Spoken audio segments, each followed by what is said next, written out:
રાપર તાલુકાના ચૂંટણી પ્રવાસમાં સાંસદ અને પ્રદેશ મહામંત્રી તથા ઉમેદવાર વિનોદ ચાવડા અને તેની ટીમનો જાદુ છવાયો. મતદાતાઓએ ખોબે ખોબે મત આપવા વિશ્વાસ વ્યક્ત કર્યો. રાપરથી મારા પ્રતિનિધિનો વિસ્તૃત અહેવાલ.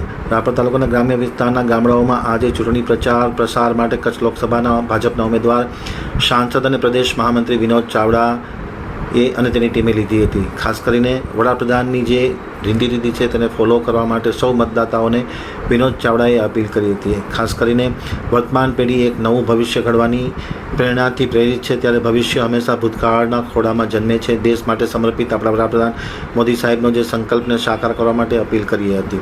વિનોદભાઈની અપીલને તાળીઓના ગડગડાટથી વધાવી લઈ સૌ કોઈ જંગી બહુમતીથી ચૂંટી કાઢવા માટેનો નિર્ધાર કર્યો હતો. રાપર તાલુકાના પ્રાગપર ગામે ચૂંટણી પ્રવાસ દરમિયાન પ્રાગપર, ઉમૈયા, કાનપર, સોનવલા, વાલમપર, છોટાપર, ભુટકિયા, ભીમાસર, હમીરપર નાની, હમીરપર મોટી, પદમપર, લાખાગઢ, મોડા, શણવા, મોમાયમોરા, ખાડેક, ફતેહગઢ, શાનગઢ, માંજુવા, શિવગઢ, મોવાણા અને દોરથાણા ગામે બેઠકો યોજી અને જંગી મતદાન કરવા માટેની અપીલ કરી હતી. ચૂંટણી પ્રવાસ દરમિયાન તેમની સાથે જિલ્લા પ્રમુખ દેવજીભાઈ વરચંદ, જિલ્લા પંચાયતના પ્રમુખ જનકસિંહ જાડેજા, રાપરના ધારાસભ્ય વિરેન્દ્રસિંહ જાડેજા, તાલુકા ભાજપના પ્રમુખ નસાભાઈ દહિયા, રાપર વિધાનસભાના પ્રભારી કમલેશભાઈ દેસાઈ, તાલુકા પંચાયતના કારોબારી ચેરમેન જયદેવસિંહ જાડેજા, તાલુકા પંચાયતના ચેરમેન કિશોર મહેશ્વરી, જિલ્લા ભાજપ અનુસૂચિત જાતિના પ્રમુખ અશોકભાઈ હાથી, જિલ્લા પંચાયતના પૂર્વ પ્રમુખ લક્ષ્મણસિંહ સોઢા, કાનજીભાઈ ગોહિલ, કેશુભાઈ વાઘેલા, દોલતરાય ગોર, હરિભાઈ રાઠોડ સહિતના કાર્યકર્તાઓ જોડાયા હતા.